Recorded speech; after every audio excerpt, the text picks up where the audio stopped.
Life coach, la femme qui a l'assurance en elle.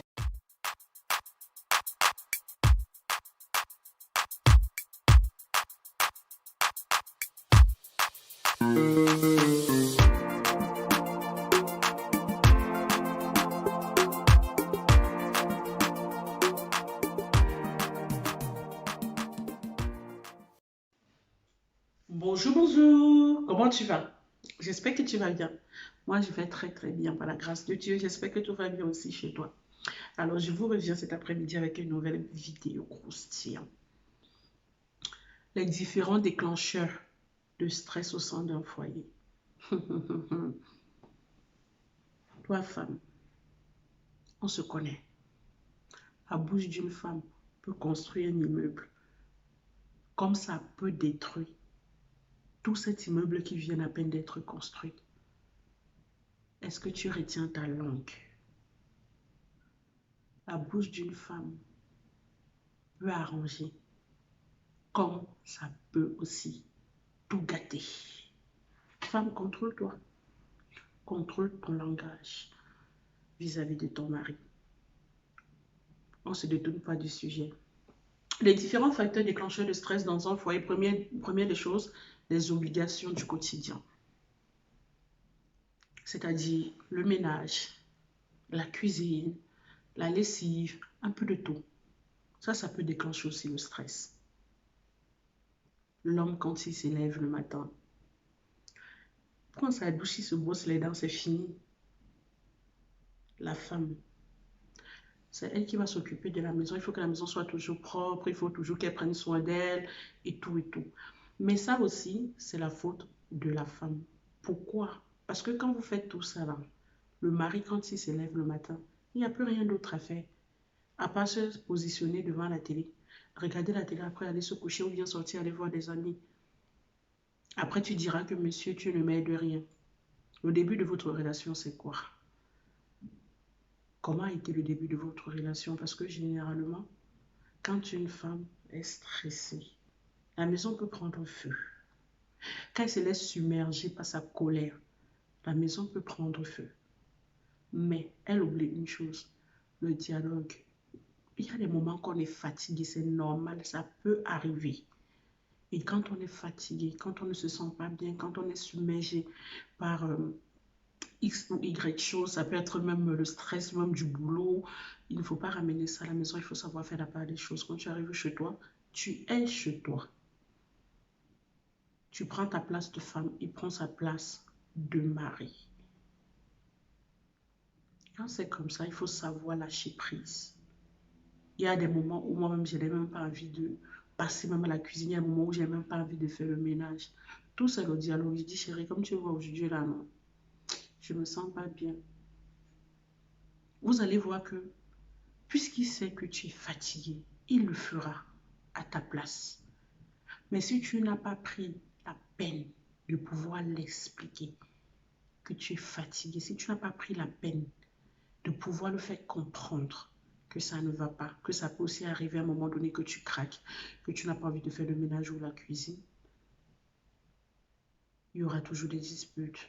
Et le fait que tu te sentes submergé par la fatigue ne veut pas dire que tu n'es pas une bonne femme ou bien tu n'es pas une bonne mère. Ça arrive à tout le monde. Le corps est fait de chair. Il y a des moments auxquels nous sommes fatigués.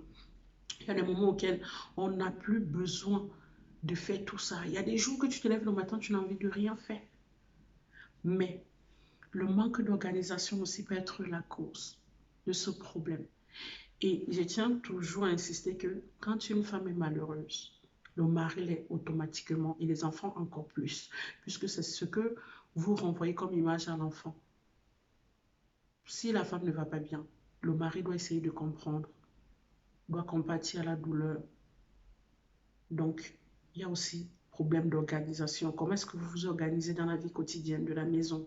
Est-ce que du lundi au vendredi, c'est toujours toi qui fais le ménage, c'est toujours toi qui fais la cuisine, c'est toujours toi? Parce que oui, malgré que l'homme reste le maître de la famille, il ne faut pas oublier une chose aussi, c'est que la femme aussi, ça peut arriver qu'elle soit fatiguée. Il y a des fois, la femme aussi, elle veut rester à la maison comme ça, assise sur le canapé, zapper la télé, comme une reine, comme une princesse, parce qu'elle a besoin aussi d'être choyée. En ce moment-là, monsieur peut prendre la relève. Monsieur peut s'occuper des enfants, de la cuisine, du ménage, de la maison, oui, parce que ce n'est pas seulement une tâche qui est uniquement attribuée à la femme. Ça peut être les deux personnes.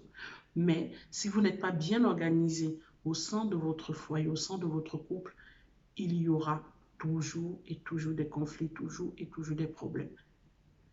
Je ne dis pas forcément que ça soit 50-50, mais essayez de trouver votre équilibre. Parce que chaque couple a son fonctionnement. Parce que chaque personne est différente. Moi, j'ai mon fonctionnement avec monsieur, toi, tu as ton fonctionnement avec monsieur. Chaque personne fonctionne différemment. Mais le plus important, c'est toujours de pouvoir, se comprendre au sein du foyer pour que la paix puisse régner toujours dans cette relation. Et il y a aussi ce qu'on appelle des relations conflictuelles. Les deux ne dialoguent pas assez. Il y a toujours des problèmes au sein du couple. Il y a toujours des disputes. Il y a toujours des malentendus. Pour X ou Y raison, vous n'arrivez pas forcément à vous comprendre. L'homme peut-être est fermé au dialogue, ou bien la femme, c'est toujours celle qui crie, qui rouspète dans la maison, qui a toujours quelque chose à dire, qui doit toujours avoir raison. Ça aussi, ce n'est pas bon. Prends la place de femme. Moi, je dis toujours que quand on est mademoiselle, tout est permis. Généralement, tout est permis. Tu sors à l'heure que tu veux. Quand monsieur te parle, tu n'écoutes pas parce qu'il t'a pas épousé et tout, etc. Mais une fois que tu es madame, les sorties, les cris, les manques de respect et tout, etc., ça ne doit plus exister au sein de ton foyer. Il y a le travail aussi qui peut être la cause. Tu rentres le soir, tu es fatigué. Il y a la santé qui en pâtit aussi beaucoup par rapport au stress.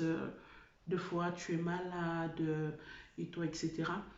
Mais moi, je dis toujours que l'idéal serait que ne ramenez pas le travail à la maison. Parce qu'une fois que vous ramenez le travail à la maison, ça sera difficile de trouver l'équilibre et le juste milieu pour pouvoir vous sentir bien.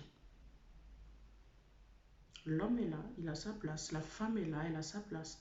Mais essayez toujours de dialoguer pour trouver le juste milieu. Quand ça ne va pas, exprime-le. Quand tu as envie de parler, ne te retiens pas, mais fais-le dans le respect et l'amour. Pas que ton mari te parle, tu es à 10. Il te dit A, tu es déjà à Z. Et c'est toi qui dois toujours avoir raison au sein de ton foyer. Non. Non. L'homme a son respect, la femme a son respect. Et essayer de trouver l'équilibre. Et aussi, il y a quelque chose qui est très fréquent. La routine. Moi, je ne cesserai jamais de vous dire que la routine détruit. Ça n'arrange pas. Ça détruit beaucoup les foyers. Il y a aussi la routine. Faites attention que la routine ne puisse pas prendre place au sein de votre foyer.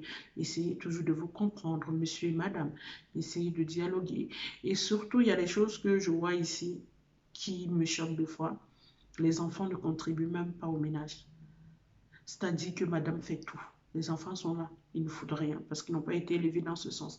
Sachez que hormis même du mari, il y a aussi des enfants. Ils peuvent vous aider. Ah oui, peu importe l'âge.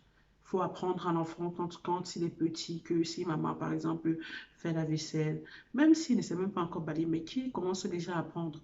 Comme ça, quand il grandira, il aura cette valeur-là et ça ne causera pas de problème dans son foyer plus tard. Parce que de nos jours, les hommes se disent toujours que c'est la femme qui doit tout faire. La femme doit tout faire. Mais non, on a besoin de vous, monsieur. Essayez de comprendre votre femme. Essayez de l'amener quelque part. Si elle ne comprend pas forcément, elle est toujours en train de crier. Sortez, allez dans les restaurants. Quand vous êtes posé, elle est tranquille. Vous pouvez parler. Mais tout se passe dans le respect. Respectez votre femme, c'est très important. Femme, respectez vos maris, c'est très important. Moi, je vous enseigne ici là que le bonheur, la paix et la prospérité. Parce que si tu es heureux, ton mari sera heureux. Si tu es en paix, il sera en paix et vos enfants aussi. Et la prospérité, si tu progresses au même titre que ton mari, l'harmonie régnera au sein de votre foyer. Bisous.